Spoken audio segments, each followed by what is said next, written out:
Veja no ICL Notícias, segunda edição. Ninguém é perfeito, eu não sou perfeito e mais uma vez peço desculpas. Cadê o dinheiro que estava aqui? Mendonça autoriza e Polícia Federal vai investigar o repasse de dinheiro de Vorcaro ao filme Dark Horse. Quanto rolo, senador! Deputado do PT pede que PF apure notas emitidas por Flávio Bolsonaro para empresas usadas na fraude do Banco Master. PL de joelhos. Aliados do clã Bolsonaro se desesperam com falta de apoio ao 01 e articulam enquadrar Ciro Nogueira. O ICL Notícias, segunda edição, está no ar.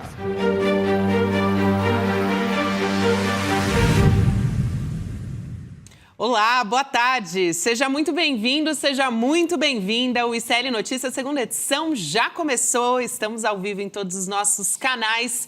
Chegamos à quinta-feira, 23 de julho de 2026. Respiramos, mas chegamos, né? E acho que a campanha do Flávio Bolsonaro está respirando mais fundo ainda. E olha, hoje eu não tenho nem roupa para essa bancada. Rodrigo, boa tarde para você que está todos os dias aqui comigo. E boa tarde, Heloísa Vilela. Boa tarde, querida. Que surpresa boa. Estou muito feliz que você está aqui. Eu também, de estar aqui presencialmente, que é outra coisa, olhando no olho, conversando, né? Sem interromper ninguém por causa do delay, né? Aquela maluquice. Tá melhor ainda. Bem-vinda. É isso, gente. E olha, já tem mais bomba aí na campanha do Flávio, né? Todo dia uma bomba nova. Hoje foi uma bomba um pouco diferente, porque parece... Eu estava tentando encontrar uma expressão um pouco mais elegante para falar o que aconteceu com o Flávio Bolsonaro, mas vamos dizer assim, ele deu uma recuada. Aí pediu arrego, vai. Deu uma regada. Pediu arrego Tinha pensado feio. em outra coisa, né? Sabe quando você pega a violinha? E bota no saco? Exatamente. Eu acho que não tem outra expressão melhor do que isso, Elô, porque ele apelou pelo apoio da Michelle Bolsonaro, é algo, enfim, que ele já vem trabalhando há algum tempo, né? Mas publicou um vídeo agora, cobrando a união da direita contra o governo Lula e pediu até desculpa para Michelle Bolsonaro. Vamos assistir a um trechinho dessa fala e a gente volta a conversar? Vamos lá. Eu quero mais uma vez me dirigir à Michelle.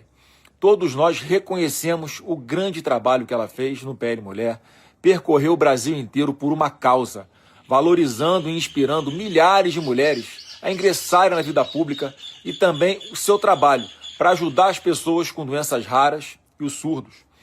Com a covardia que fizeram com meu pai, ela tem a responsabilidade de cuidar dele no dia a dia. Todo mundo sabe que hoje, até nós, os filhos, a gente está proibido de ver o próprio pai, o que aumenta ainda mais a importância dela e ela precisa ser reconhecida e respeitada também por isso. O momento é difícil para todo mundo. Ninguém é perfeito, eu não sou perfeito e, mais uma vez, peço desculpas por alguns momentos que causaram desconforto. Como somos pessoas públicas, isso acaba sendo explorado pelos nossos opositores. Nunca foi minha intenção desrespeitar ninguém, ainda mais a esposa do meu pai. O momento exige união. O que nos une é muito maior do que qualquer diferença. Então, Michelle, renova aqui o convite para caminharmos juntos na missão de defender o Brasil e honrar o nosso maior líder, que é Jair Messias Bolsonaro. Gente, eu vou chamar a nossa enquete para o pessoal também participar da nossa conversa aqui da bancada, né? Então, eu pergunto para todo mundo, você acredita que a Michelle vai perdoar o Flávio e ajudá-lo na campanha? Aí você vota sim, ela não terá outra alternativa, ou não, ela prefere Lula presidente. Essa enquete está engraçadinha, né? Tá engraçadinha. Tá provocando a galera, né? O editor, ele comeu palhacitos antes de escrever. Mas, ô Gabi, eu acho que é lógico que isso tem um momento para ter acontecido esse vídeo, não foi de graça. Foi justamente no dia em que o ministro André Mendonça decidiu que sim, deve ser investigado o dinheiro do filme, né? Foi para o filme, não foi para o filme? De onde saiu, onde chegou? Qual foi o destino desse dinheiro? Agora, para falar da enquete especificamente, eu acho que a Michelle não vai ter outro jeito. Ela vai ter que dar um sinal de que perdoou, nem que seja para que a campanha siga adiante e ela não possa ser depois responsabilizada pela derrota do Flávio Bolsonaro, porque aí acaba o capital político dela, ela não consegue mais fazer nada na política se ela levar essa fama de que foi ela que derrubou o Flávio. A nossa editora, Elô, além disso que você falou, a nossa editora Carol Souza chama atenção para um trecho do vídeo em que ele diz assim: a madrasta que tem a responsabilidade de cuidar do meu pai, né? Eu acho que todo mundo prestou atenção, ou pelo menos algumas pessoas prestaram atenção nesse trecho. A gente pode achar estranho, né? Quer dizer, que a mulher tem sempre a responsabilidade de cuidar. É claro que o parceiro é bom que cuide mesmo, né? Tanto o homem como a mulher. Mas eu acho que isso pega bem para o setor conservador. O que não estava pegando bem é ele ficar maltratando a madrasta. Então ele fez um vídeo calculado para reduzir danos. Ele não é um defensor da família. Como é que essa família é disfuncional desse jeito? Que família é essa e tal, né? Eu sei que as mulheres que têm mais consciência, os homens também, prestam atenção e falam, mas como assim? Ela tem responsabilidade de cuidar do marido, né? E ele não tem responsabilidade por ela? Como é que é? Mas esse lado que pode incomodar alguns, eu acho que para o setor conservador tem até uma coisa positiva, porque eles acreditam nisso mesmo, que a mulher tem esse papel. E ele está precisando muito recuperar, pelo menos essas mulheres, que ele estava perdendo também. Ele estava perdendo apoio não só das mulheres progressistas, que essas nunca vão votar no Bolsonaro, mas inclusive das conservadoras. Então é uma redução de danos, né, nessa altura, não é? Sem dúvida. E só para acrescentar aqui na nossa conversa sobre essa história da Michelle, já tem uma matéria do jornal Globo ali nos bastidores dessa história. Foi uma exigência, segundo essa matéria, né, da Michelle Bolsonaro, para que ela começasse um movimento de reaproximação do Flávio Bolsonaro, porque eles perceberam que deixou de ser uma crise do clã Bolsonaro e que, de fato, começou a ameaçar uma candidatura na direita e tal. Então, foi uma exigência como um primeiro passo para a redução da crise. E provavelmente o Valdemar Costa Neto é quem está levando e trazendo o recado. Agora, o Valdemar está preocupadíssimo, né? Porque isso prejudica as eleições nos estados. Porque o Valdemar, a grande preocupação do Valdemar não é com a presidência da República, é com a bancada do PL, que é o que enche o cofre do PL. Então, se essa ajuda da Michelle não vier e eles largarem todas as coligações nos estados, aí começa a prejudicar as candidaturas estaduais, né? A deputada, a senadora e tudo isso. E acaba fazendo uma bancada menor, né? Porque o tamanho da participação no fundo eleitoral é proporcional à bancada que eles elegem. E o PL elegeu quase 100 deputados, né, na última. Se eleger menos, diminui o fundo que o Valdemar administra. Agora, a enquete nossa é curiosa porque será que a Michelle prefere a vitória do Lula? Eu acho que, no fundo, ela prefere a vitória do Lula, né? Ela não vai poder dizer isso publicamente. Se ela estiver entre os dois? É um caso a se pensar. Né? Não, mas eu acho que ela prefere, até porque se o Lula for eleito, ela pode tentar liderar uma parte da oposição em 2030, né? Se o Flávio Bolsonaro ganha, ou alguém da direita ganha, ela tem um papel menor, talvez, para o futuro. Mas... E a anistia do Jair? Bom, se o Flávio Bolsonaro ganha... Ela não quer que ele saia de casa para ela ficar livre dessa prisão também? É verdade, tem esse ponto. Talvez ela prefira. É que ela tem que usar como álibi, né, Lô? Toda vez que ela não quer fazer alguma coisa, ela fala, não vai dar, vou ter que cuidar do meu marido. Isso. Tipo a convenção do PL no sábado, exatamente, né? Vou ter que ficar aqui em Brasília, não vai cuidar ter como. Do meu marido. Sabe se a história não tivessem dinheiro à beça, com gente claro, trabalhando, cozinhando, lógico, enfermeira, É a história né? Tem que dar banho no meu peixe, vou ter que levar a avó no jiu-jitsu. Levar o quê? Tem que dar banho no meu peixe. Levar minha avó no jiu-jitsu. Essas desculpas, assim, eu vou ter que ficar com meu marido, não vai ter como. Não vai ter como. Tá muito fragilizado. Aí ela sempre usa também como álibi, né? É isso. Eu acho que vale a pena a gente entrar no caso Dark Horse, que você até citou, né? Que a Polícia Federal foi autorizada a investigar os repasses ao filme Dark Horse, que conta a história do Jair. Um aval que foi dado, como adiantou Elô aqui, pelo ministro André Mendonça. Então, essa investigação vai apurar a origem, a movimentação, o destino desses recursos também para essa produção toda cinematográfica, né? Ao todo, foram 3 pedidos de investigação.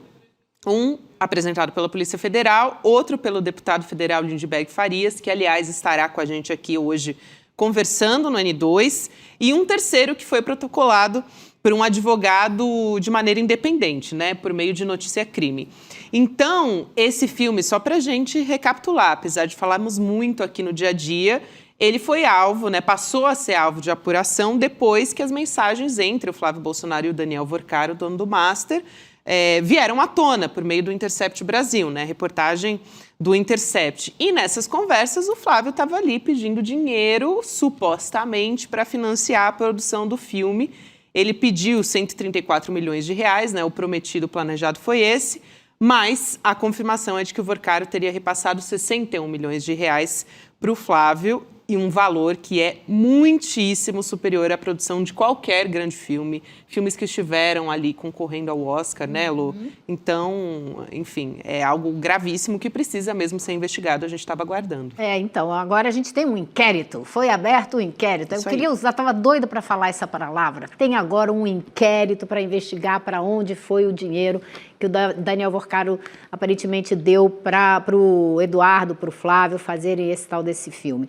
Agora, é muito interessante que não é o único inquérito que envolve esse filme. Esse filme também já é motivo de um outro inquérito que está nas mãos do ministro Flávio Dino, que investiga emendas parlamentares que foram enviadas para a produtora desse filme. Então, esse filme está dando muito trabalho para a justiça. É sinal de que a situação o rolo é grande, né? E precisa fragmentar para poder investigar tudo. Entre os parlamentares, aquele que foi ministro da Cultura, né, do Jair Bolsonaro, agora me falhou até o nome dele, ainda bem esqueci. O sanfoneiro. Não, aquele que foi ator da Malhação.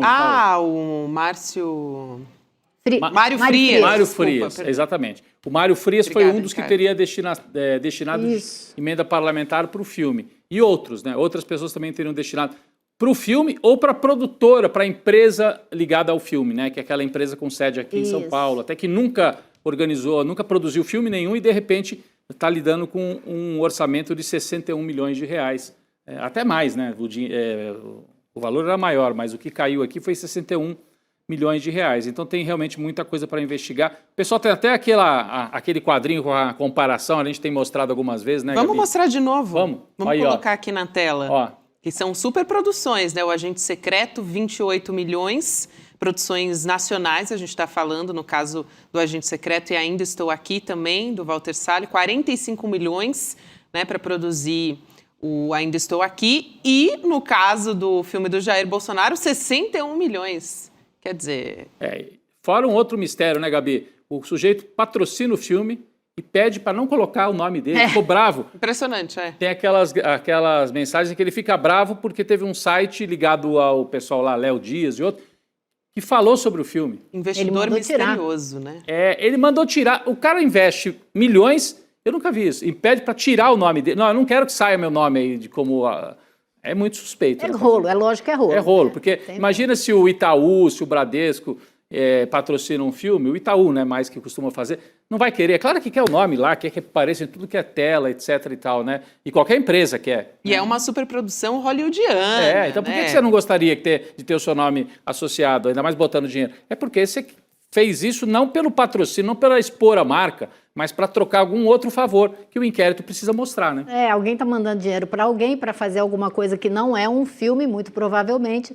E agora a gente vai ter a Polícia Federal com todos os seus instrumentos, né, para investigar. Porque até agora a gente tinha investigação do Intercept, levantando um monte de coisa, que já foi uma investigação incrível, mas você imagina com o poder de fogo que a Polícia Federal tem. A Polícia Federal vai poder, aí sim, pedir a ajuda dos Estados Unidos, as autoridades com as quais eles têm contato, porque as polícias trabalham juntas, para poder aí sim investigar a partir do momento que esse dinheiro chegou nos Estados Unidos, para onde ele foi e como ele foi usado, que é o que a gente quer saber, né? Agora, eu achei interessante a sequência de acontecimentos que levou a esse momento do pedido de arrego do Flávio Bolsonaro.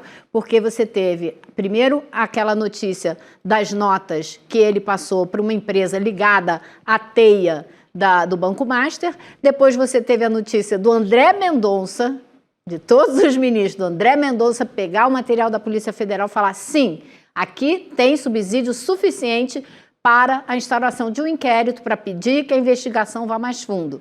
E aí vem o pedido dele de socorro para Madastro. Está pedindo água. Tá pedindo. Agora, o Flávio Bolsonaro, ainda nessa história aí do Dark Horse, quando se tornou pública, né, saiu a reportagem do Intercept, tudo, primeiro ele falou que era mentira, tudo, vocês lembram, né? O repórter foi lá, interpelou o Flávio Bolsonaro e falou: senador, seria importante o senhor se pronunciar. Ele disse: isso é mentira, de onde você tirou isso? Né? E depois ele falou: não, dinheiro privado. Aí vieram as mudanças, né, de versão.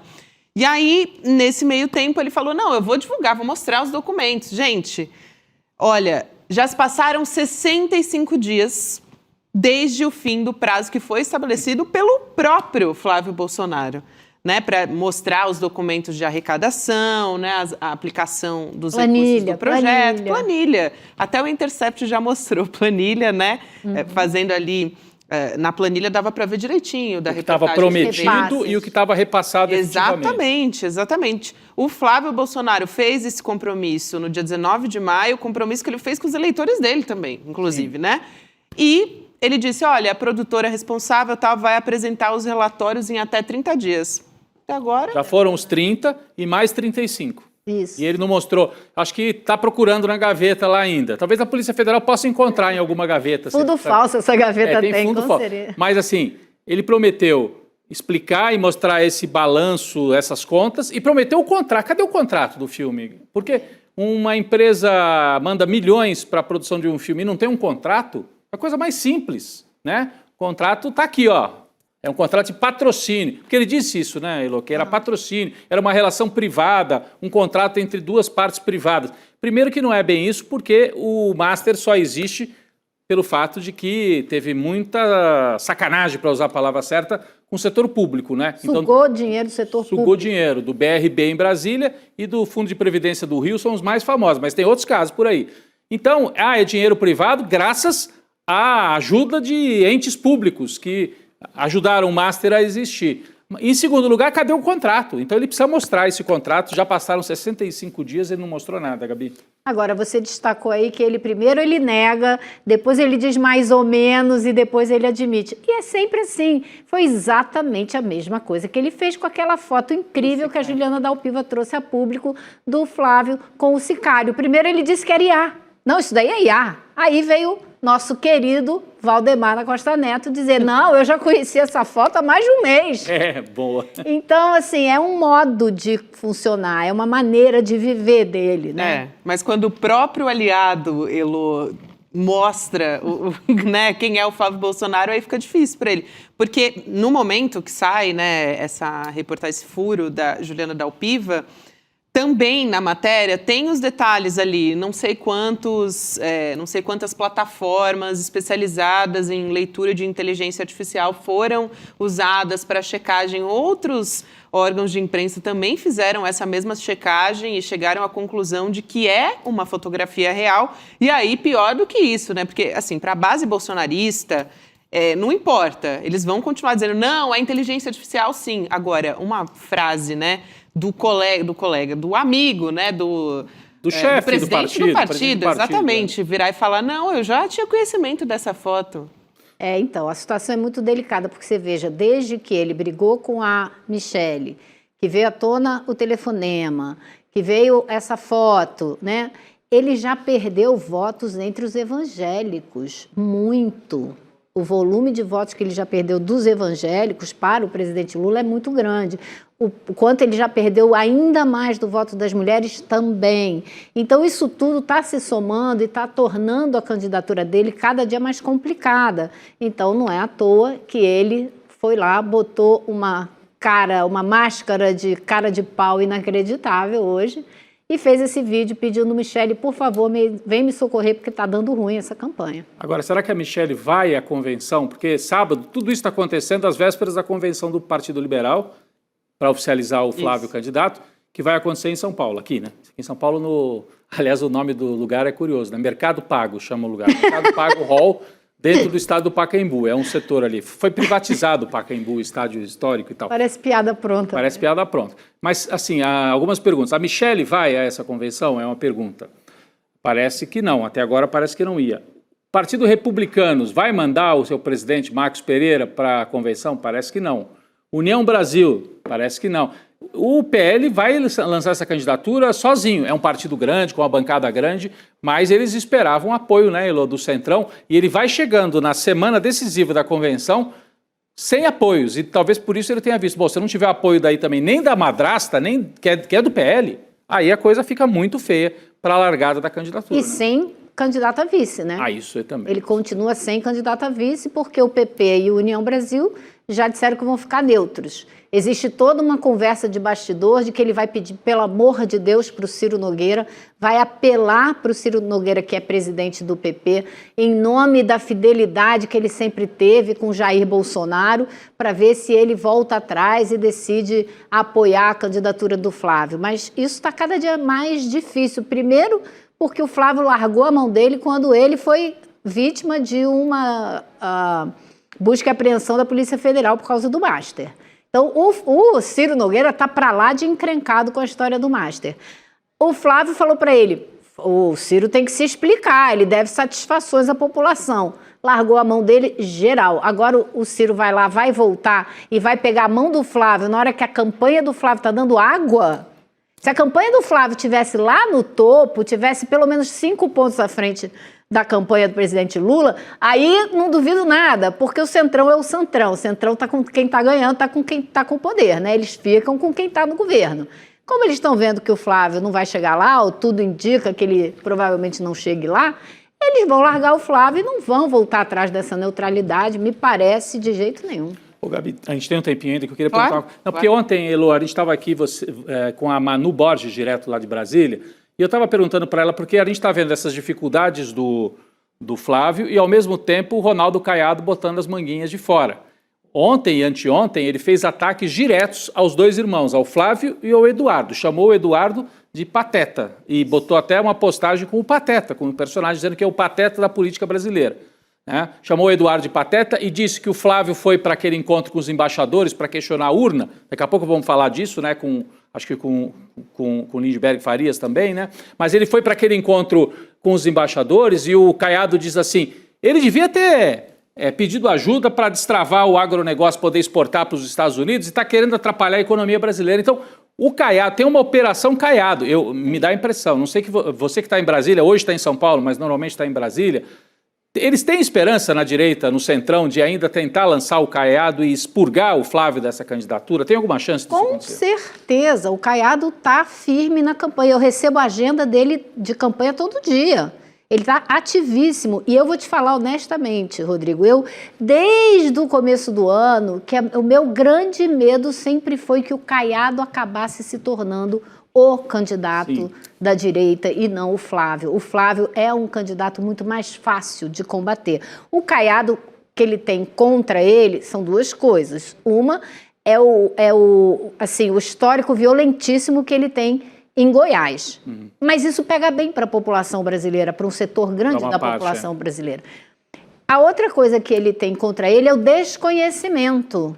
Ele é muito pouco conhecido no Brasil inteiro. As pesquisas mostram que nas espontâneas quase ninguém lembra do nome dele. Nem em Goiás ele ganha. Nem em Goiás. Agora, se você botar a máquina do PL, abraçar a campanha dele, aí vem PP, vem Republicanos, vem União. Eu acho que sim. E outra coisa que eu acho que é importante notar, que é menos palpável, mas é super significativa, são os editoriais do Estadão. Exatamente. Se você olhar os editoriais do Estadão, há 2 meses eles vêm caindo de pau no Flávio e começam a falar, tem que ser um outro cara, tem que botar outra pessoa. E é o Caiado que eles estão de olho, não é mais ninguém. Eu estou chamando de Operação Caiado. A própria fala do Valdemar, nessa semana, que ele diz assim, o Flávio nem preparado para a campanha ele estava. E o pessoal brinca, o Valdemar, ele deixa escapar. Não é deixa escapar. Não deixa escapar, não. É isso é fogo amigo, é estratégia para balançar mesmo e ver se tira o Flávio e coloca o Caiado. Vocês se lembram lá no início, quando o Flávio Bolsonaro ele anunciou que ia ser candidato em fevereiro, março, por ali? Diz que tinha um preço para a campanha. Isso. Para retirar. Aí ele disse, eu estou indo em missão tal. No dia seguinte, ele já diz... Eu tenho um preço para retirar minha candidatura, um preço que ele coloca para o Centrão ali, que é... Oi. Olha, já derrubei água aqui, viu, gente? Equipe. Batizou. Batizei a mesa aqui, mas... O preço seria falar com a mão é isso. Mas o preço seria retirar a candidatura se o Jair Bolsonaro recebesse a anistia e tinha um segundo preço também, né? Se o outro candidato que assumisse o compromisso de ganhando a eleição, dá o, como é que chama? O perdão... O perdão para o Jair. A anistia para o Jair Bolsonaro. Então, o preço seria esse. O Caiado teria que assumir o compromisso de, ganhando, anistiar o Jair Bolsonaro. E talvez, nesse caso, colocar a Michele como vice do Caiado. Eu não sei.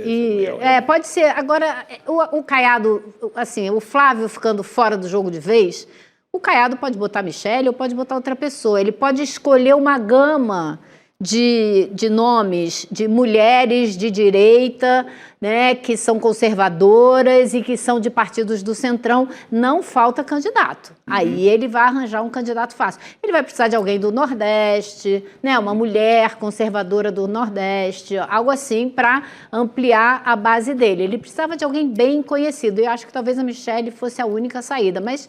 Não sei se chega nesse ponto, mas que eu acho que existe, como você disse, uma operação Caiado acontecendo há já mais de um mês, acho que há. Isso daí acho que editorial do Estadão, Valdemar falando, o próprio ataque da Michele ao Flávio, como querendo dizer para ele assim, meu filho, vai ficar feia a coisa para você. E as próprias... o André Mendonça abrindo hoje o inquérito, também é um recado para ele. Olha, Flávio, você vai mesmo à candidatura? Vai, talvez tenha busca e apreensão em endereço do Flávio. Não à toa que ele foi, pelo amor de Deus, Michele. Porque a Michele... Me abandona agora. E aí você vê, todas essas falas do Valdemar, que não são à toa, desembocam hoje nesse vídeo. Esse vídeo de desculpas. Nesse vídeo dele pedindo desculpa. Ele já tinha dito que o Flávio precisava fazer um sinal, precisava dar um aceno. E aí ele vem dando cacetada no Flávio, como quem não quer nada, como ficou distraído e falou. Em tudo intencional, isso não existe. Não existe. O Flávio, o Valdemar é um profissional, né? Profissional dessa brincadeira. A gente estava falando agora há pouco que provavelmente seria o Valdemar que estava fazendo ali a estratégia. Tem uma reportagem que saiu na coluna da Bela Megali dizendo que sabe quem foi a bombeira dessa história? A governadora do Distrito Federal, Celina Leão, atuou ali e aconselhou que o Flávio Bolsonaro fizesse um pedido de desculpas também. Ela é amicíssima da Michele, né? E da Damares, né? Justamente. As três estão sempre juntas. Então, eles tinham até um grupo, né, que assistia filmes lá no Alvorada, o Clube da Damaroca. É mesmo? Da Damares. Meu Deus, outro dia eu vi a coluna da Rosa, como ela chama, do Estadão. Vera Rosa? Vera Rosa, que sabe tudo, né? Sabe tudo. Vera Rosa é maravilhosa. Nossa. E ela falou isso, elas tinham o Clube da Damaroca. A Damares que ia lá tomar Coca-Cola e ver filme no Alvorada. E nem a Damares está querendo apoiar o Flávio. Fizeram aquele evento das mulheres conservadoras. A Damares não apareceu. Ela colocou aquela camisa larga, né, a camisa da amizade, que você é obrigado a colocar, sabe? Que é aquela que é uma camisa só nos dois, né? Na Michele e no Flávio Bolsonaro. Falou, calma, amiga, vamos baixar a fervura, vamos colocar a bola no chão. Mas e ela foi tem pro se Flávio distanciado também. dos Bolsonaro, Damares. Ela tem sistematicamente feito gestos, falas no Congresso. Outro dia ela veio me chamar a atenção. Falou, fiz um discurso agora, hein? O pessoal da direita vai bater em mim, mas vocês vão gostar, vai lá ver. Assim. Eles têm completa noção, né? Claro, eles não estão de brincadeira. Estão de brincadeira. E olha, pela apuração aqui da Carolina Linhares, da Folha de São Paulo, a Michele ela vai gravar um vídeo junto com o Flávio Bolsonaro, tá? Aí começa a ficar melhor para ele, né? Selando ali a reconciliação. Aí sim eles vão colocar a camisa realmente da reconciliação, né? E aí uma pergunta, como fica o palanque do Ceará? O Flávio vai insistir que o Ciro é o candidato ou a Michele vai ganhar essa disputa e vai... Né? Apesar do que o Ciro falou essa semana que passou, né? Que nem vota... Eu votaria no Caiado sem problema, gosto de ver aquele menino... Renan. O Renan do Missão, ou seja, ele também não está ali necessariamente convicto. Aliás, ele nunca está convicto com ninguém, vamos combinar? Ele gosta de ir para Paris, mas... eu não sei como é que vai ficar no Ceará, se ela vai pedir... Porque se ele tem um preço para abandonar a campanha, ela também pode ter um preço para fazer as pazes. E o preço pode ser o lançamento da Priscila, a vereadora lá do Ceará, para o Senado e não o pai do André Fernandes. Então vamos ver se a Michelle, se ela vai gravar esse vídeo junto com o Flávio, né? Os dois ali dando toda essa... Tem que ser até amanhã, né? Porque sábado Ou tem a se ela vai convenção. gravar o vídeo sozinha também, assim como fez o Flávio, né? Ele pedindo desculpa e ela dizendo, Ela não, tá tudo por aceitando, isso né? mesmo, né? Vamos ver como é que vai vir a esse campanha, vídeo agora. o pessoal da campanha, né, os estrategistas de comunicação, começam a trabalhar de maneira assim, tecnicamente, agora estão trabalhando bem. Aquele vídeo de ontem, né, a gente até passou aqui, tentou analisar, e não sei se você viu, aquele vídeo que é com inteligência artificial, que parece uma citação a um filme e tal, né, É Gabi? como se fossem 3 fases da vida dele. Isso, né? é o Flávio... Hollywoodiano. É hollywoodiano, essa expressão. É o Flávio adulto conversando com o Flávio criança, é assim, dá uma humanizada. Ele está precisando disso, e bem feito, né, como estratégia de comunicação, assim. O Flávio Bolsonaro passou por um inferno astral aí de um mês que foi impressionante, né? E ele foi piorando, assim, os problemas aconteceram e ele, em vez de acabar com a crise, ele parece que alimentava a crise. Eu diria que o Inferno Astral ainda está acontecendo Ainda até, tá, tudo ainda bem. tá. A Michelle Espero que hoje vá até novembro, anunciou... pelo menos. Pelo menos. Agora, você viu outro vídeo que eles lançaram hoje de manhã? É um vídeo que mostra metade do rosto dele e metade do rosto do Jair. E é todo em cima da história do Jair. E aí lá no meio você vê uma manifestação deles com bandeiras de Israel, bandeira dos Estados Unidos. Eu, se fosse eles, tinha tirado essa cena. Então, Elo, ontem a gente conversava aqui no N2, eu quero te ouvir sobre isso também. Você citou isso agora. Será que o Flávio, ele não está partindo agora para uma radicalização, assim, para um extremismo, para conversar com essa base que ele já conquistou? Porque ele estava indo pelo caminho, tentando, né? Eu sou o Flávio, eu sou o Bolsonaro moderado, tal. Como ele viu que não estava dando muito certo, até porque apareceu escândalo atrás de escândalo, então vamos radicalizar e vamos sinalizar pelo menos aqui preservar a base para raiz. esse eleitorado. Pode ser, porque ele não tem... Se ele está olhando para frente e está vendo que ele vai perder a eleição, o que ele vai fazer? Tentar manter o espólio político, O núcleo né? duro, como eles O falam. núcleo duro. Então, pode ser que ele vá por esse caminho. Aí ele enterra de vez a possibilidade dele se eleger, porque não tem...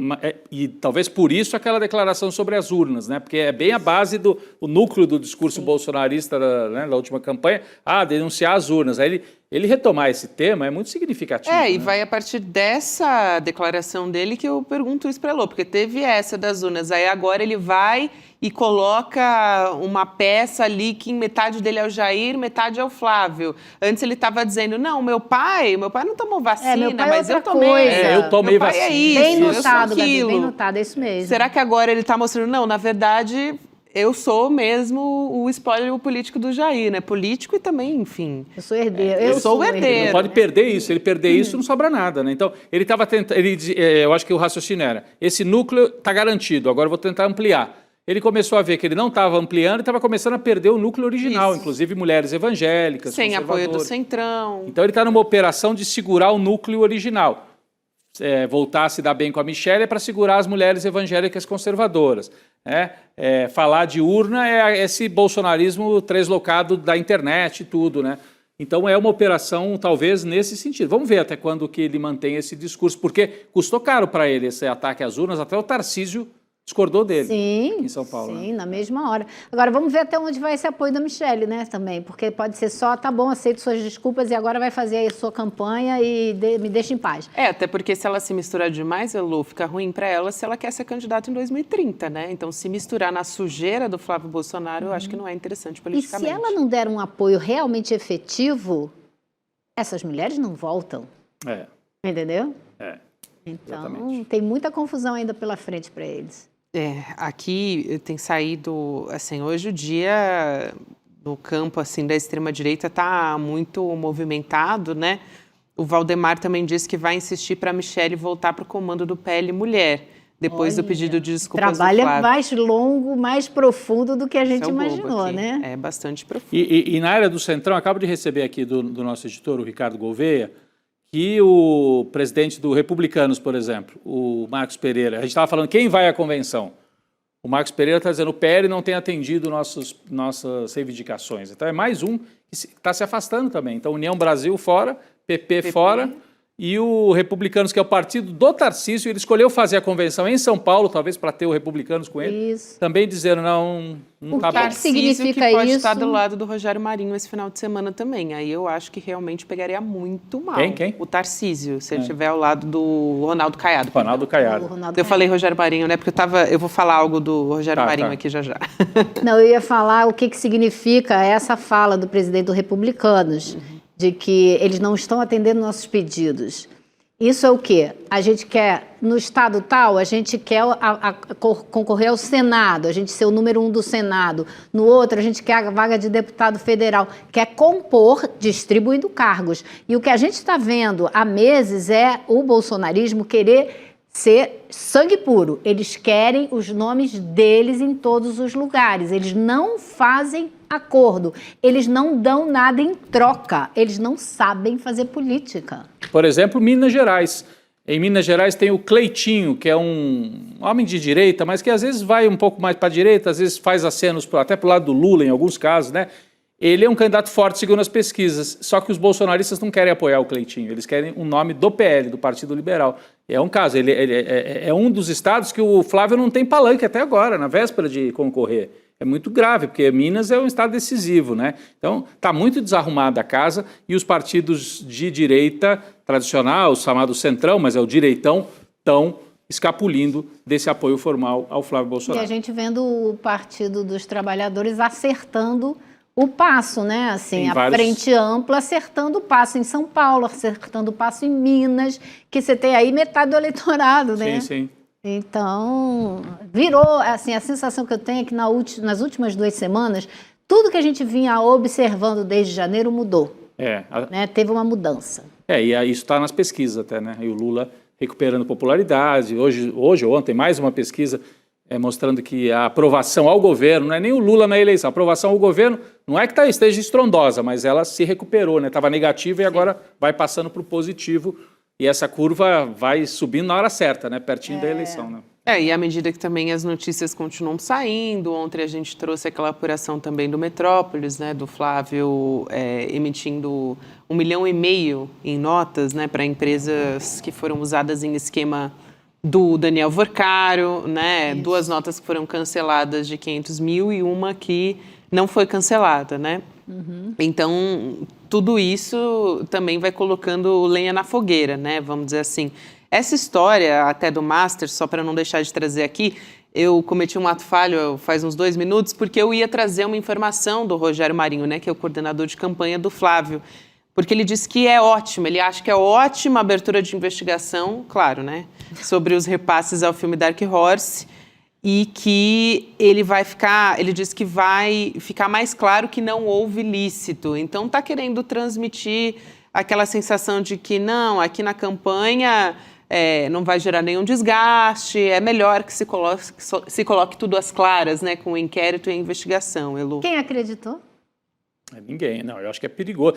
Repito, com esse inquérito autorizado, a qualquer momento pode haver busca e apreensão em endereços do Flávio Bolsonaro em plena campanha eleitoral. Acho que até o Supremo vai ter cuidado com isso, para não parecer que a polícia está sendo usada contra o candidato. Mas como o ministro que autorizaria isso é o André Mendonça, que foi nomeado pelo Bolsonaro, se fosse o Xandão, aí podia ficar esse discurso. Quer dizer, se o André Mendonça autorizar a busca e a apreensão, ninguém vai poder dizer que é perseguição do PT. O André Mendonça foi ministro do Bolsonaro, né? E tem esse risco. Nas próximas semanas, eles não fizeram busca e apreensão do Jacques Wagner, relacionado ao Jacques Wagner. Por que não? Busca e apreensão. A essa altura ele já desapareceu com os documentos, mas sempre tem endereços ligados. Sempre tem uma mensagem gravada, sempre tem alguma coisa que ficou para trás. A Polícia Federal sabe o que fazer, né? Então sabe como encontrar as coisas. Agora, eu achei curioso que o André Mendonça manteve sob sigilo essa decisão, porque a gente já teve tantas vezes aqui operações que a gente conseguiu a documentação toda, leu no ar, discutiu. Essa vez não vai acontecer, gente. Não, ele está controlando mais. Teve sob sigilo. É isso. E só que a nossa editora-chefe, a Carol Souza, ela lembra, né, que o Rogério Marinho, claro, publicamente está tentando passar essa imagem, mas diversos aliados do Flávio Bolsonaro já disseram também que eles estão, sim, com receio de desgaste, né? Porque é isso, busca e apreensão, enfim, isso vai desgastando a campanha, não tem como. Agora, Elô, eu queria trazer aqui também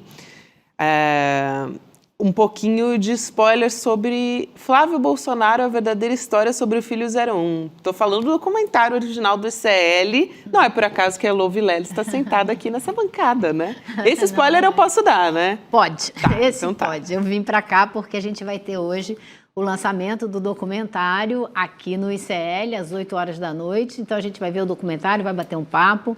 A Juliana Dalpiva também está aqui com a gente, o Eduardo Moreira, então a gente vai ter muito que conversar, o documentário é quentíssimo, não posso contar mais nada porque a gente vai ver, né, Gabi? Na hora a gente vê, falta pouquinho, segura um pouquinho aí, vamos ver junto. Falta né? o quê? Uma hora e meia para o documentário, um pouquinho mais? Mais, é 1h50. Daqui a pouco. É isso, vai ser hoje, 8 da noite. Tá. Então, daqui a pouquinho mais, a Elô disse que não pode contar muita coisa, mas a gente tem um spoilerzinho. Um trailer. Vamos assistir um trailer? Bora. Vamos lá. Eu não tenho nada a esconder. Um desespero da família pela Todos própria nós. sobrevivência política. Insisto que não tem nada de errado. O bolsonarismo virou um grande negócio para a família. Corrupção. A gente vai ganhar a eleição. Flávio é um candidato laranja. Essa candidatura é o puro desespero. Tentaram construir a imagem dele do Bolsonaro moderado. Não existe bolsonarismo moderado. E ninguém nunca se bicou ali dentro. Eu sei mais do que eles pensam. O Flávio é um cara frouxo. Todo mundo sabe na política e o próprio Flávio também sabe. Os filhos são a subdivisão da personalidade do pai. Ele é uma marionete do pai. De rachadinha ele foi para milhões. Aliado ao que existe de pior na política. O Flávio tem muitos esqueletos no armário.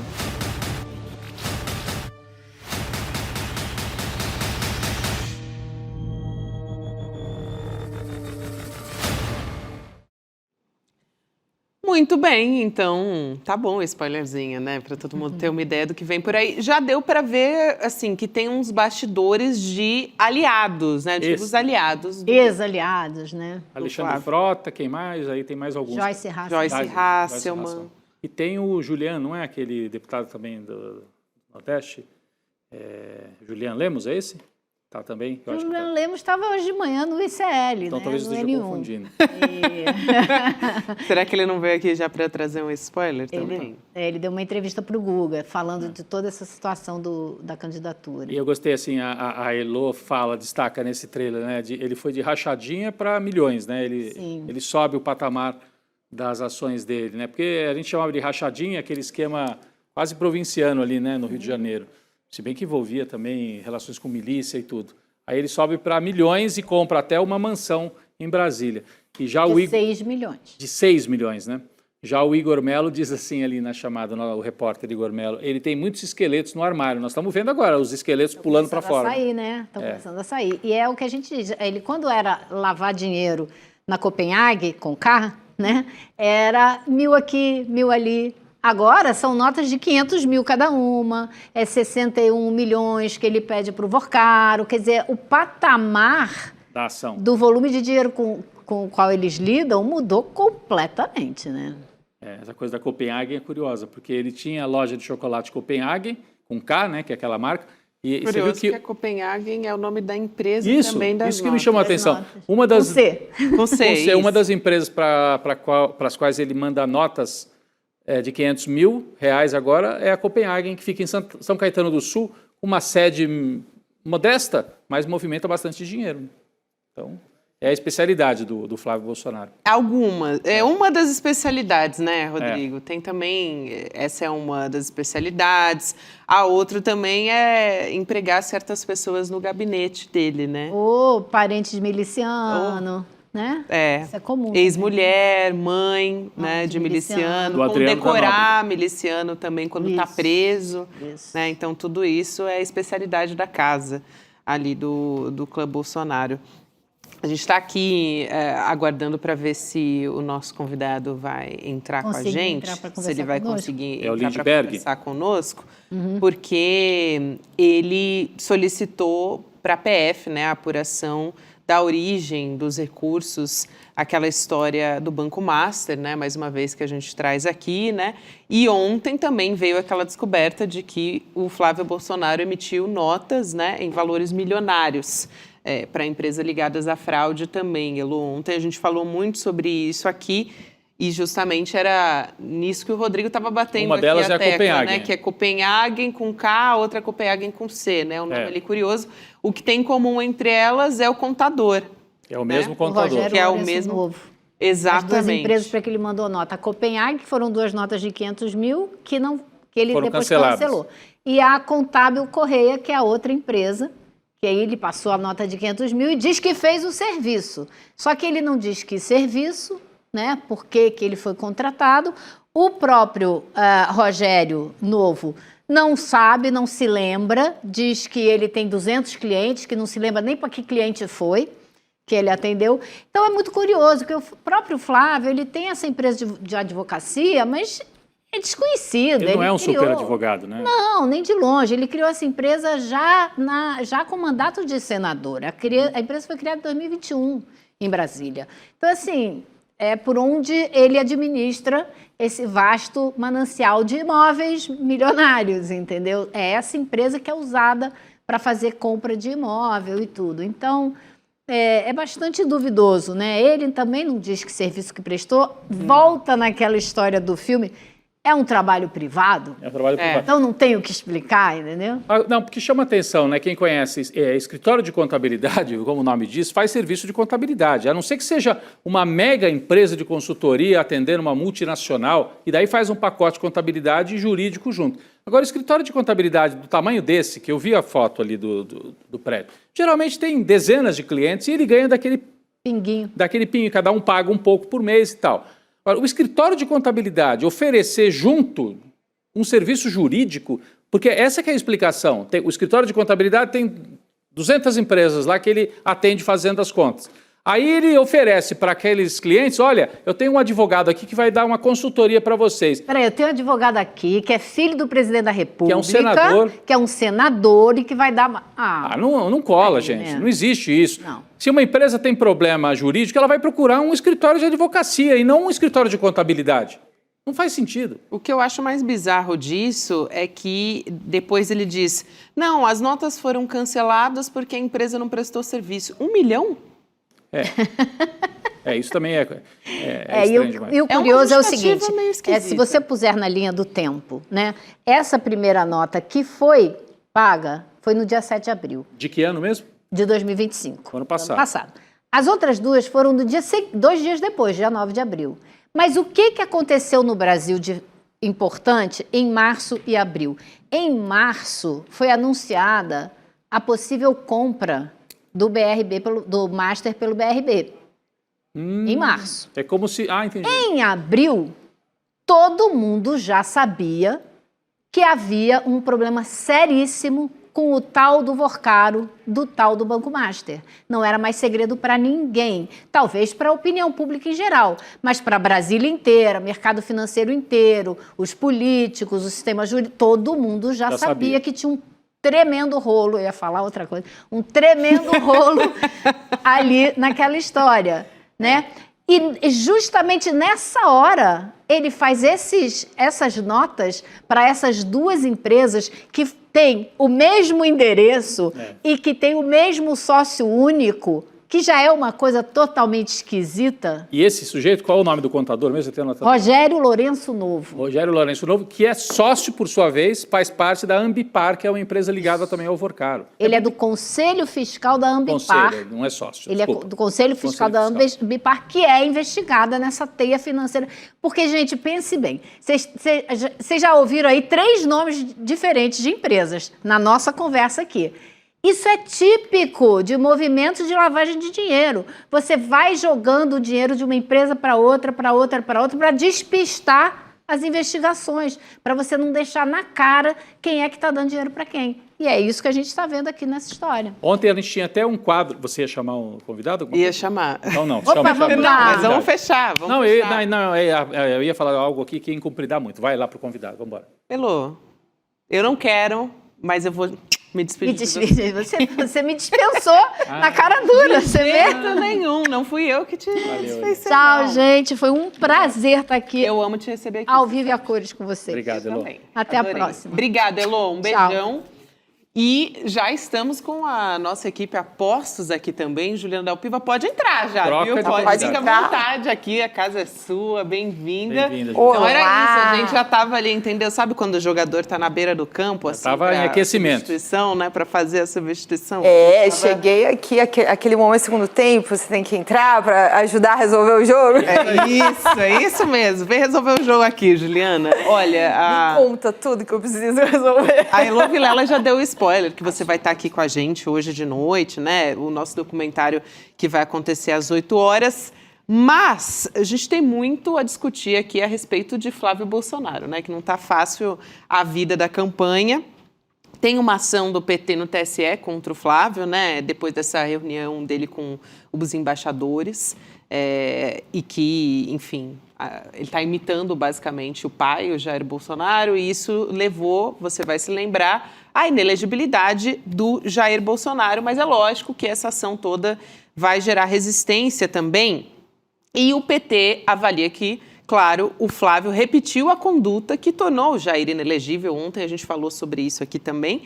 Eles pretendem sustentar o seguinte, né, que o Flávio questionou o sistema eleitoral diante dos diplomatas e que ele reproduziu um método que já foi condenado. Já tem esse entendimento pela Justiça Federal e também incluir outros aliados bolsonaristas nessa ação para mostrar que o que aconteceu foi uma ação coordenada, não foi uma ação individual do Flávio Bolsonaro, né? E aí, só para te passar, nos bastidores do TSE tem uma percepção de que o caso não pode ser comparado automaticamente, né, ao de Bolsonaro, né, do Jair Bolsonaro. Os ministros, eles lembram nos bastidores que essa inelegibilidade foi decidida a partir de um conjunto de fatos, o uso da estrutura da presidência, por exemplo, para fazer aquela reunião, dos canais oficiais do governo quando o Jair estava na presidência. Então, claro, é bastante parecido com a campanha do pai, mas ainda tem esses detalhes. Essas nuances, né? né? Ele não está no poder, ao contrário do pai, claro. O Flávio não está no poder, não está usando a estrutura oficial, né, Juliana? Mas está fazendo um discurso parecido, né? Eu acho que tem que lembrar, talvez, até do Francisquini, que é o outro deputado, que já foi até condenado a perder um mandato, inclusive por fazer também um discurso mentiroso em função das urnas. Mas, até para aproveitar essa noite aqui cheia de estreias, eu nem posso contar tudo, né? Não estou autorizada, pessoal. Então, vocês vão ter que assistir às 8 horas da noite para vocês saberem de todas as novidades. Mas, até porque vai ter também, junto com o filme, a estreia de um novo projeto meu. E, olha, se eu tivesse, Rodrigo, Gabi, que programar para essa semana, entendeu? Tudo que eu programei, eu não teria conseguido com tanta facilidade. O Flávio ajuda, sabe? Ele ajuda a gente explicar a história dele, quem ele é. Porque esse spoilerzinho de leve vou deixar para quem for acompanhar a gente mais tarde, dentro do projeto novo.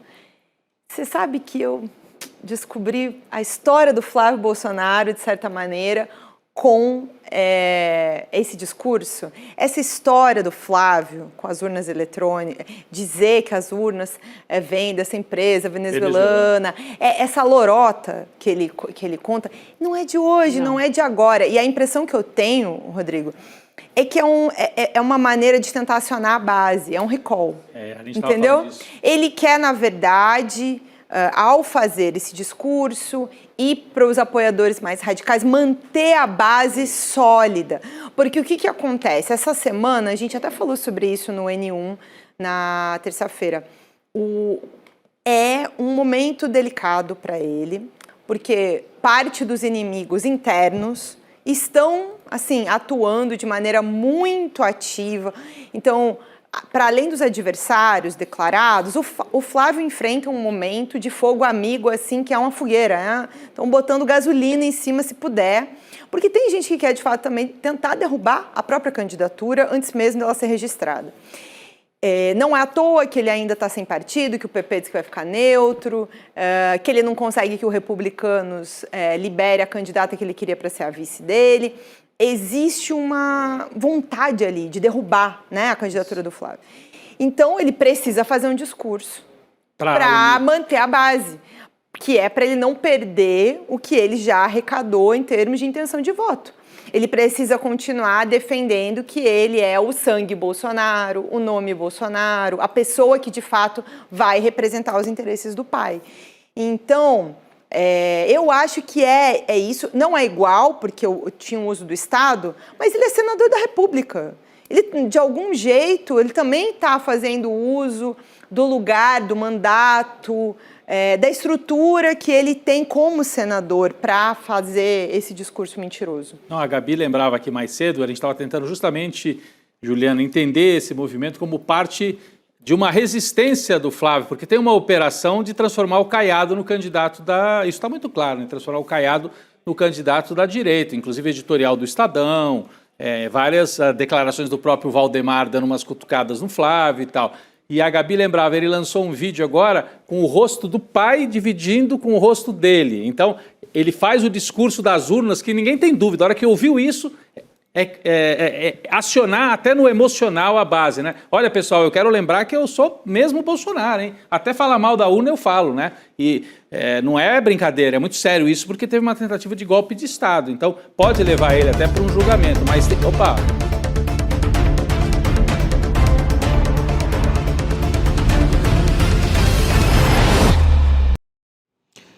Gente, notícia que acaba de sair, os Estados Unidos confirmando tarifas sobre trabalho forçado. O Brasil vai ter uma alíquota de 12,5%. Então, o escritório do representante comercial dos Estados Unidos confirmou nessa quinta-feira a aplicação de uma nova tarifa contra 60 países, incluindo o Brasil, que teriam se beneficiado, segundo os Estados Unidos, né, comercialmente de produtos ligados ao trabalho forçado. As alíquotas são de 10% para países que, segundo esse escritório, né, se comprometeram a adotar e aplicar efetivamente proibições à importação de trabalho forçado, e 12,5%, que é o nosso caso, para países que não teriam adotado tal proibição. Então, acabamos de confirmar mais tarifas contra o governo brasileiro. E os Estados Unidos, então, considerando que o nosso país falhou no combate à produção que se beneficia de trabalho forçado, Rodrigo, algo que a gente estava na expectativa e conversava com o professor Leonardo Trevisan. Ontem, né? Então veio a confirmação hoje, que é algo também que pode ser colocado até na conta do Flávio Bolsonaro. Tem sido colocado, até as pesquisas mostram, né? É toda uma hipocrisia, né? Porque...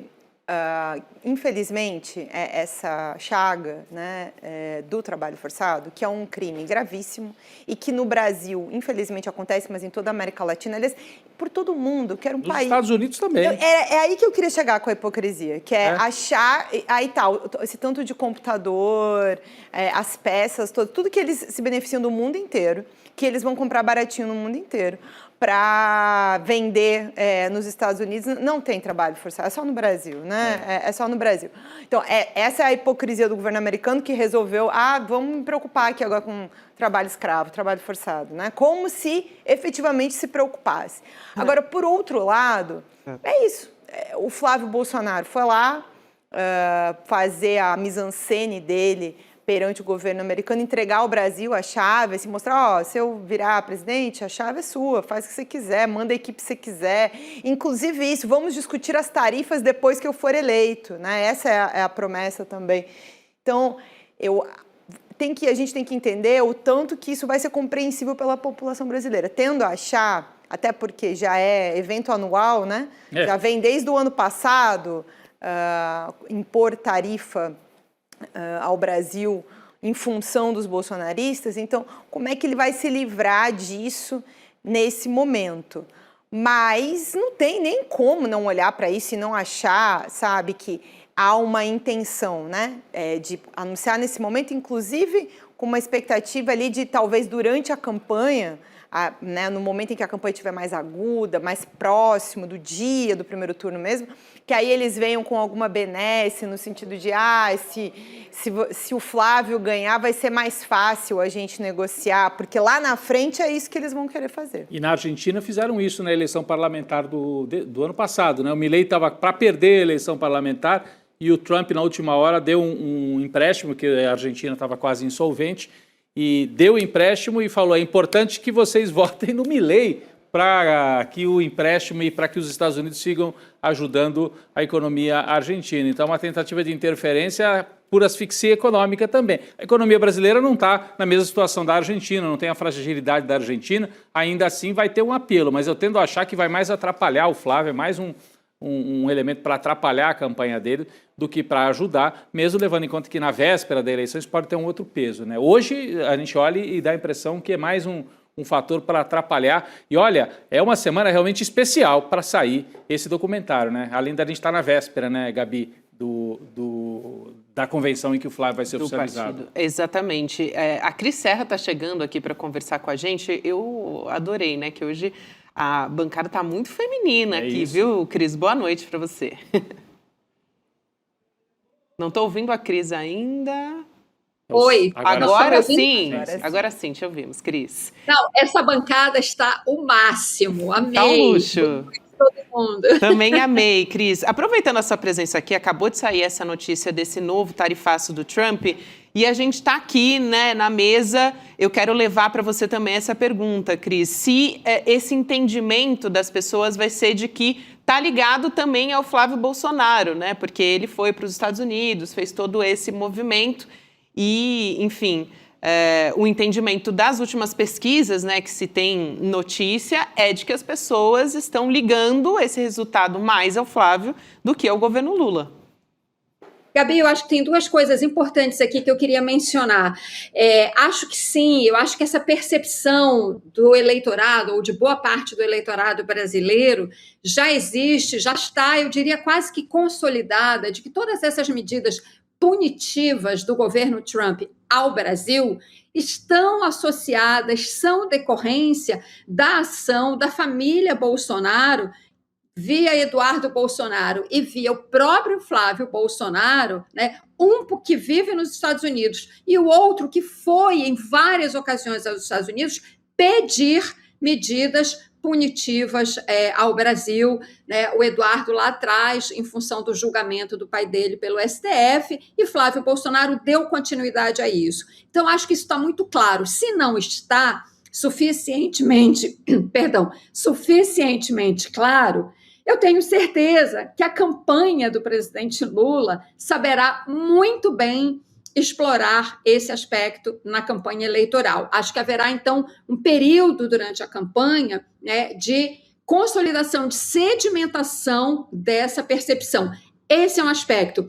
Eu queria agora mencionar uma outra questão, acho que muito importante, com relação a essa tarifa, que tem relação, inclusive, com a primeira tarifa, a de 25%, que nós comentamos aqui no programa, né, dias atrás, né, que é o elemento, o ator político oculto nessa imposição de tarifas ao Brasil, mas não apenas ao Brasil, né, que é a China. E já explico. E digo que não é em relação só ao Brasil, porque essa tarifa associada a trabalhos forçados, os Estados Unidos estão impondo a vários países, né, algumas dezenas de países. E por que eu faço relação com a China?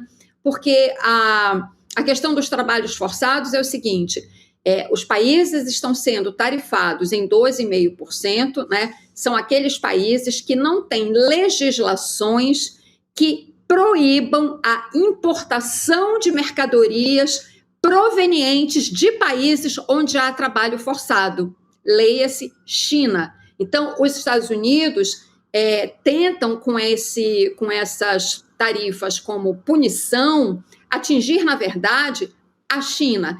E por que eu falei que no outro caso também a China estava por trás? Porque lembram aqui, a gente comentou, uma reportagem do Jamil Chad, ele obteve um documento que mostrava que lá na tarifa de 25%, os Estados Unidos pressionaram, eu melhor diria, chantagearam o Brasil, e o Brasil não aceitou a chantagem, né?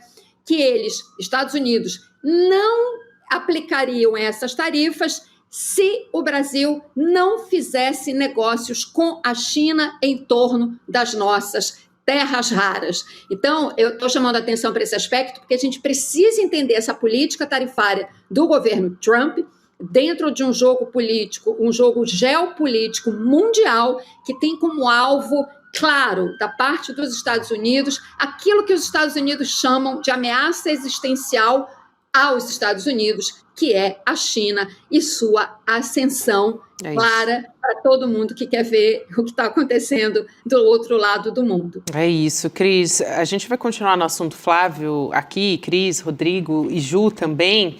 Agora há pouco a gente conversava sobre como ainda a campanha do Flávio Bolsonaro está tentando buscar apoio com os partidos da direita, mas, na verdade, por parte do Centrão não há muito interesse, né? PP, União Brasil, o que eles vão tentar fazer agora, principalmente com essa federação, né? PP, União Brasil.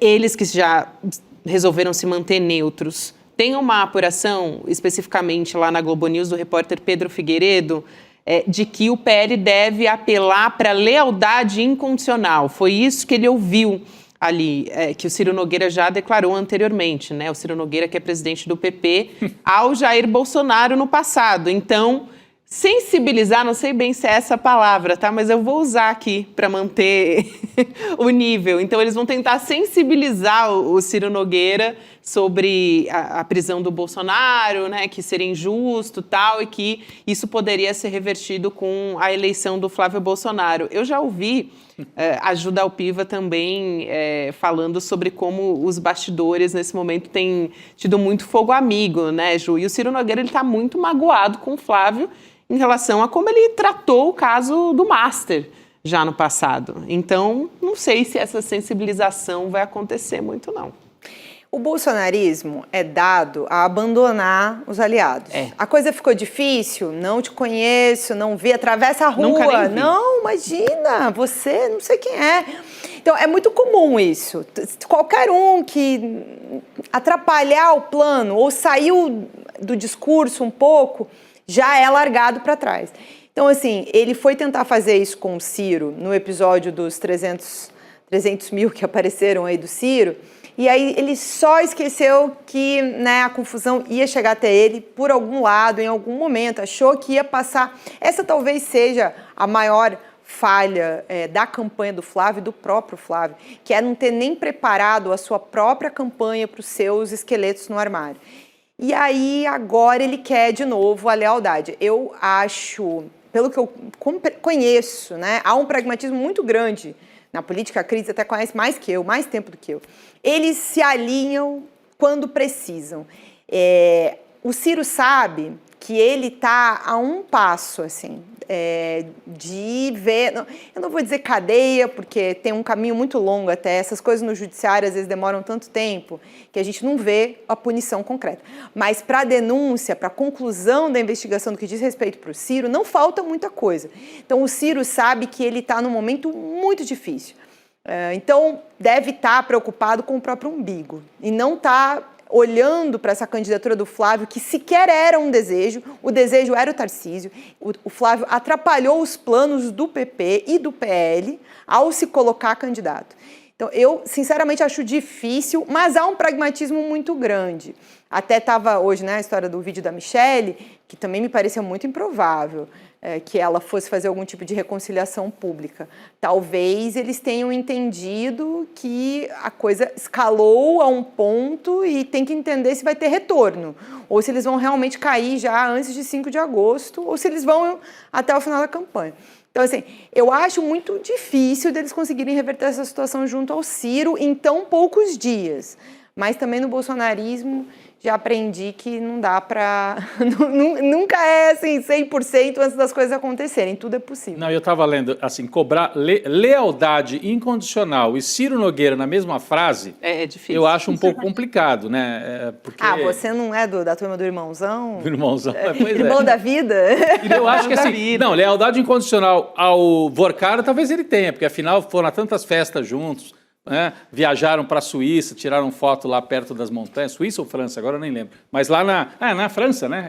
Acho que é na França. Montcourchevel, que é o lugar lá que eles foram. Mas enfim... Como é que é o sotaque? Montcourchevel, estou lembrando aqui das minhas aulas de francês, faz muito tempo.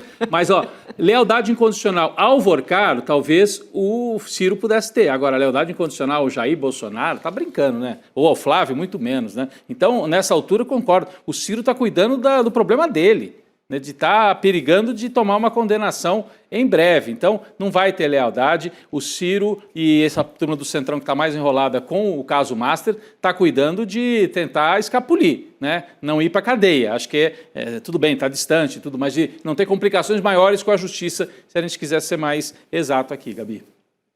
O Cris, para passar para você... Eu quero acrescentar uma coisa muito rápida ao que os meus colegas comentaram.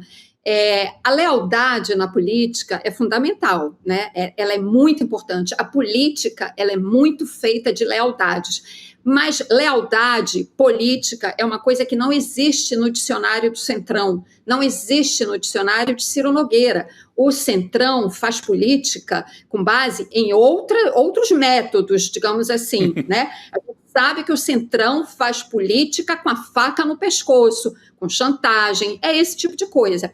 E o comportamento de Ciro Nogueira em relação ao Flávio Bolsonaro é clássico Centrão. É pragmatismo na veia, é o famoso um pé em cada canoa. Ele não apoia o Flávio, ele não vai dar um vice para o Flávio, mas também não rompe, né? Ao mesmo tempo, com isso, não fica de todo mal com o presidente Lula e com o PT. Seja qual for o resultado da eleição, né, ele sempre vai encontrar um jeito de se acomodar. Agora, é claro que Ciro Nogueira, que conhece muito bem a política, né, está olhando para a candidatura do Flávio Bolsonaro e vendo que está fazendo água, né, enquanto que ele olha para as pesquisas e vê a candidatura do presidente Lula e vê que é uma candidatura sólida, sedimentada, apesar de dificuldades para montar alguns palanques, a campanha está arrumadinha, digamos assim. O Flávio não consegue encontrar um candidato a vice na chapa dele, né? Então, assim, o Ciro está olhando e dizendo, bom, uma chapa, um candidato com esse nível de dificuldade, não vou colar nele, não, quero distância, mas também não uma distância tão grande que não permita, numa mudança de áreas, de ventos e etc., não permita algum arranjo, alguma acomodação. Por isso que eu digo, é clássico PP, um pé em cada canoa. Cris, isso que você falou é fundamental. Acho que foi a Ju, né, que disse agora há pouco sobre essa insistência pelo nome da Tereza Cristina, né, do PP, mas ela já negou publicamente esse convite. Ela não vai, né? Então, não vai de jeito nenhum, mas o Valdemar Costa Neto, que ele quer é que não seja uma chapa pura, até porque isso ajuda também com esses partidos da direita que não estão querendo fechar com o PL. Não, e ajuda a ter tempo de televisão também, né? Exatamente, ajuda com tempo de televisão também, que é outra dificuldade. Diga, Cris. Eu diria, Gabi, que tem uma outra coisa nessa insistência do Valdemar, não só tempo de televisão e tal, mas você ter uma chapa com outro partido ajuda numa coisa absolutamente fundamental, que é na montagem dos palanques estaduais. E por que os palanques estaduais são importantes? Porque você precisa fazer bancada. É isso, Valdemar. Você precisa ter chapas fortes para eleger deputados federais e, principalmente no projeto de poder do PL e dos Bolsonaro, né, fazer senadores. Sem bancada, esse poder do PL, o poder individual do Valdemar, o poder dos Bolsonaro se esfarela, se desidrata. Daí essa insistência do Valdemar numa chapa que consiga agregar uma outra corrente política. Gente, acabou de sair uma outra notícia. Hoje está um dia bastante noticioso também ali na...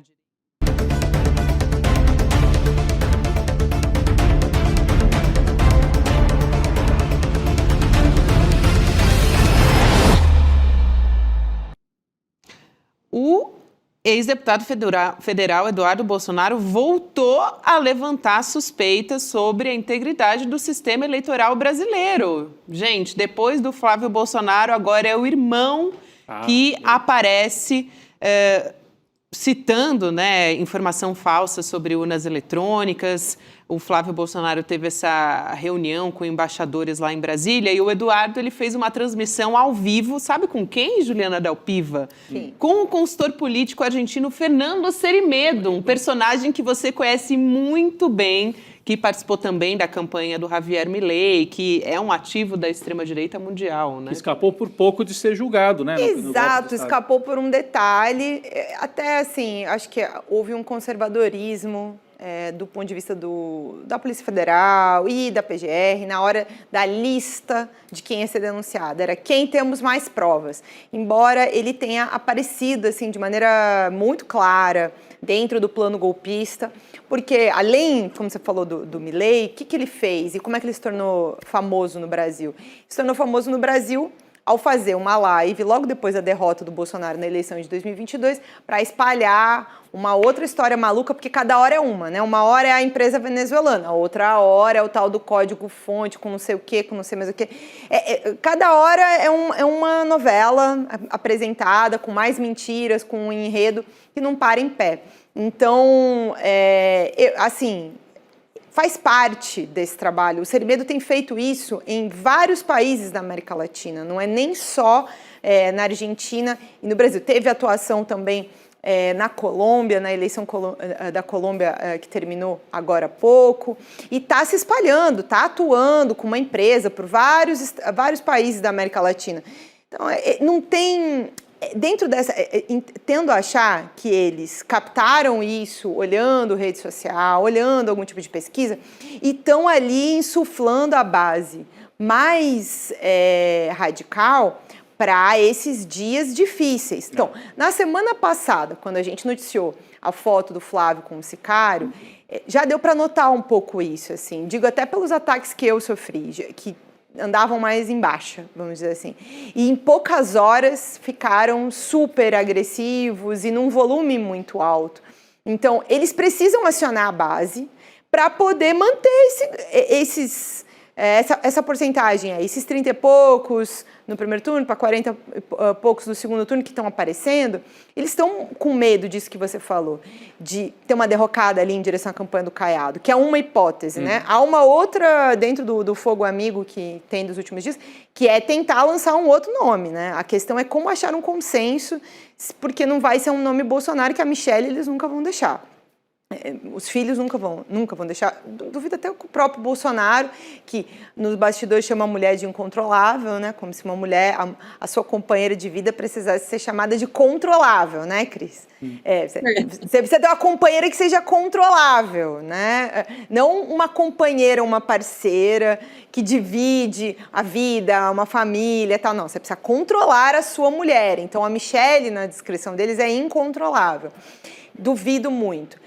Mas esse discurso atrás do Serimedo, atrás dessa coisa das urnas, é para ir ativando essa base, para que essa convenção no sábado não seja um fiasco, né? É verdade. Rodrigo? Porque não vai ter vice, tem um monte de gente que diz que não vai.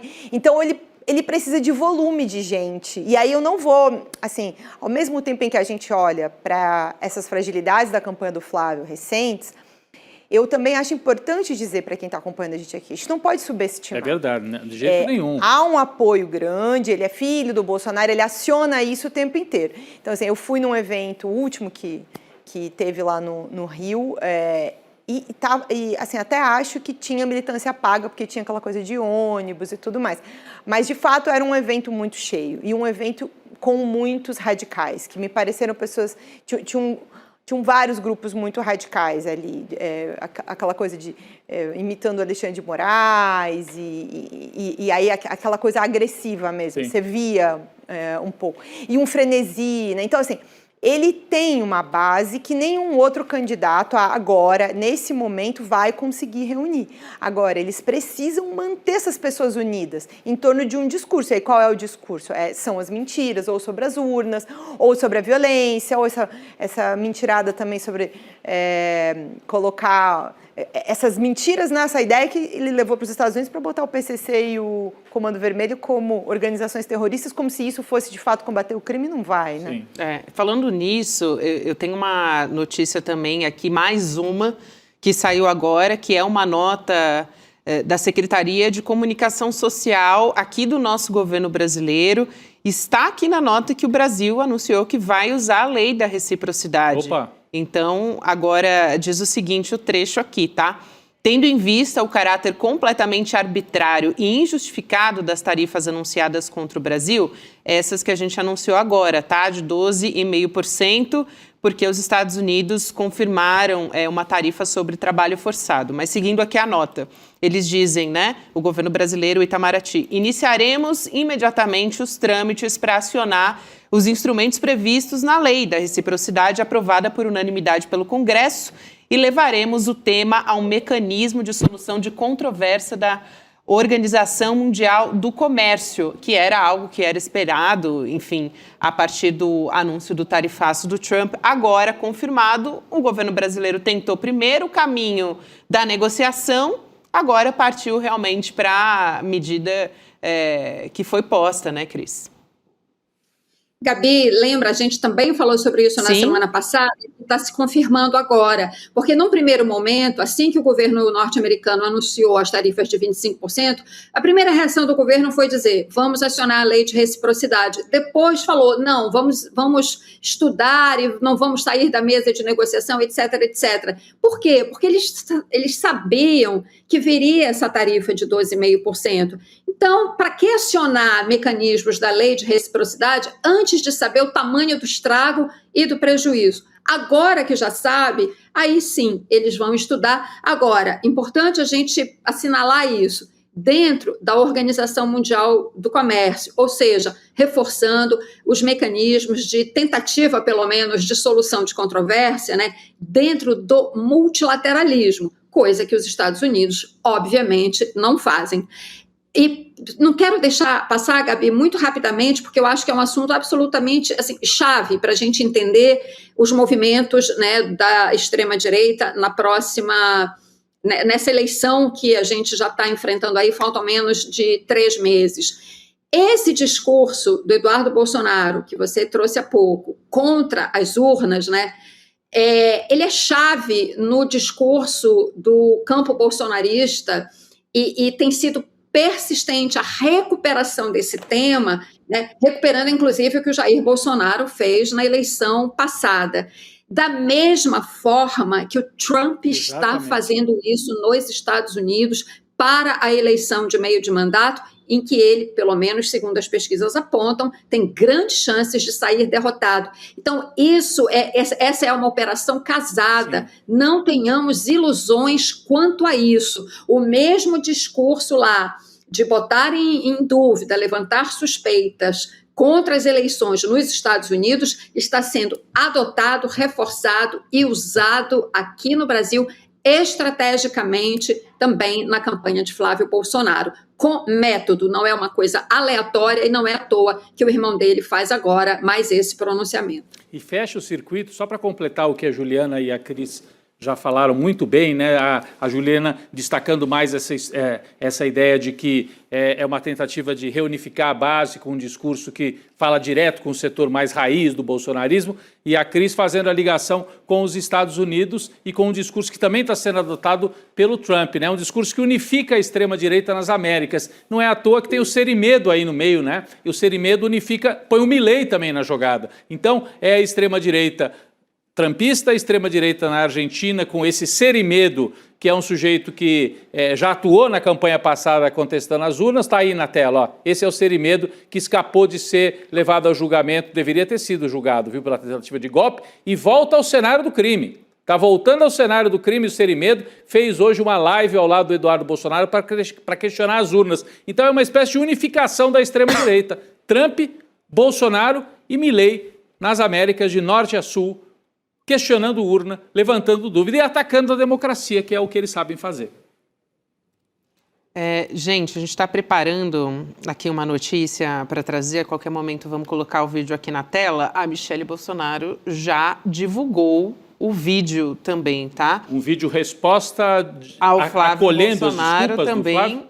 E aqui eu estava assistindo, né? Enquanto a gente conversava, eu estava assistindo só pela legenda aqui. E ela disse, vou fazer isso pelo meu marido, por cada um dos brasileiros. O que me chamou a atenção é um trecho, um certo momento aqui que ela diz, poucos homens teriam coragem de fazer isso. Então, um discurso completamente diferente, né? Então, parece que agora houve, assim, uma composição. Eles entenderam que a coisa estava ficando muito difícil. e que o Flávio já vai chegar, pelo que tudo que indica, né, no sábado, sem a indicação de um vice, ainda está tentando reverter, mas é difícil. O que eu estava vendo um pouco antes, porque um pouco antes de entrar no ar aqui com vocês, estava acompanhando esse bastidor e esperando já essa declaração. O Valdemar falou que a Michelle iria fazer isso, embora tenha dito que não sabe se ela vai à convenção. Então, assim, ela faz esse aceno que é para amenizar esse climãozão que estava, né? Esse limão bem azedinho que estava na campanha do Flávio. Mas assim, vai acalmar a militância? Isso vai ser suficiente para fazer a negociação com republicanos, com o PP, com os outros partidos? Não sei. Acho que é uma tentativa de acalmar todas as crises que aconteceram nas últimas semanas, até porque o que está em jogo para a família Bolsonaro nessa eleição? Não dá para perder de vista. Eu acho que foi um pouco por aí que eles entenderam que, nesse momento, a crise estava precipitada. Para eles, qual é a campanha? Né? Desde que o Flávio anunciou que a candidatura dele tinha preço. É soltar o pai. Que era soltar o pai. Começa por aí.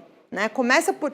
Se eles não têm nenhum poder depois dessa campanha, derrotados, o Flávio não vai ter mandato, o Bolsonaro continua condenado. A campanha deles é soltar o Bolsonaro e retomar o poder com um cheque em branco, porque depois de tudo serem eleitos, depois de tudo, não estou nem falando da tentativa golpista, estou falando das mais de 700 mil pessoas mortas na Covid, que o número nem é esse, segundo os pesquisadores, o número é ainda maior, e todos os outros crimes, todos os outros ataques a todas as outras instituições de Estado. É um processo de... Assim, para além de soltar o Bolsonaro, eu já falei isso aqui algumas vezes, é um processo de vingança também. É se vingar de absolutamente todo mundo que atuou para punir o Bolsonaro. Vamos trazer um trechinho da fala da Michelle para a gente ter uma ideia do tom? Vamos assistir. Flávio, eu assisti o seu vídeo e recebi as suas palavras com muita paz. Eu quero te agradecer por sua sinceridade. Você sabe o quanto a verdade é importante para mim. Todos nós cometemos erros, isso é humano, e o seu gesto de vir a público para pedir desculpas tem muito valor, e poucos homens teriam coragem de fazer isso. Esse foi o trecho que eu apontei. Cris, eu vou te passar a palavra, então eu vou te pedir para ser muito rápido, vai ter que ser um tweet, mas para a gente fechar. Hoje foi noticioso. Não. O Flávio, o vídeo do Flávio, vocês já comentaram, ele pede praticamente perdão de joelhos para ela, reconhecendo o peso que ela tem no eleitorado feminino. Ele tenta agora tapar esse ralo por onde a candidatura dele fazia água. Então, a incontrolável, né, Juliana, se faz presente nesse momento. Minha curiosidade agora, de fato, é se ela irá à convenção e, se for, o que vai falar, a gente precisa ficar de olho. Minha curiosidade é outra. É o que eles de fato negociaram no bastidor para ela gravar esse vídeo. Isso é que inclusive é um Fica texto, a missão para você aí. Um texto muito claramente lido, né? Assim, Sim.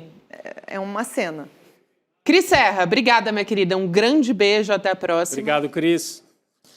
Tchau, tchau, pessoal. Tchau. E aí, ó, Ju, você lançou essa e você vai ter que apurar e contar pra gente. A gente vai seguir aqui vendo o resultado da nossa enquete no papolegal.app. Vamos ver o que o pessoal disse sobre... Você acredita que Michelle vai perdoar o Flávio e ajudá-lo na campanha? Já temos a resposta, né? O vídeo dela tá no ar, mas o pessoal aqui votou. Vamos encher a tela, 52% não. Ela prefere Lula presidente. Entraram no palhacitos aqui, né? Da nossa equipe também.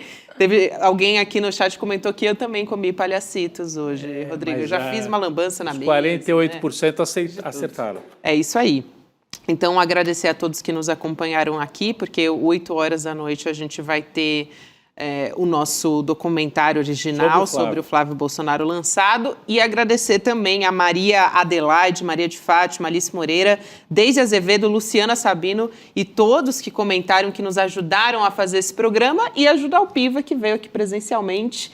E a gente vai te acompanhar também, Ju. Você volta mais tarde, né? Depois do doc. Volto mais tarde, vou estar aqui com a equipe também para assistir. Também não assisti o documentário, vou assistir junto com vocês. Vamos nessa. 8 da noite. Boa noite. Até amanhã, gente. Até amanhã. Flávio Bolsonaro, o 01. O Bolsonaro conservador, ou o Bolsonaro light, como vários costumam dizer. Por que será que construíram essa imagem? E qual será a verdadeira imagem de Flávio Bolsonaro.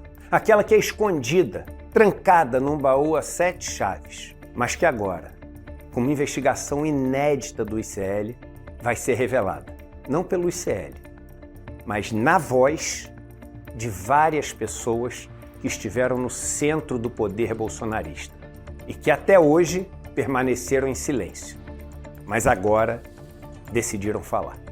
No dia 23 de julho, uma quinta-feira, às 8 horas da noite, e o Brasil, de uma vez por todas, vai conhecer a realidade sobre o filho de Bolsonaro, que começou enrolado em vários esquemas na Assembleia do Rio de Janeiro e com uma operação toda estruturada e bem montada, se transformou no herdeiro do clã. Dia 23 de julho, o jogo muda e você vai fazer parte disso. O ICL está em todo lugar, na palma da sua mão, na TV da sua casa e até nos seus ouvidos. Para ir além da manchete e mergulhar com apuração e contexto de verdade, acesse iclnoticias.com.br. Siga o ICL, compartilha e vem com a gente. Informação para quem pensa.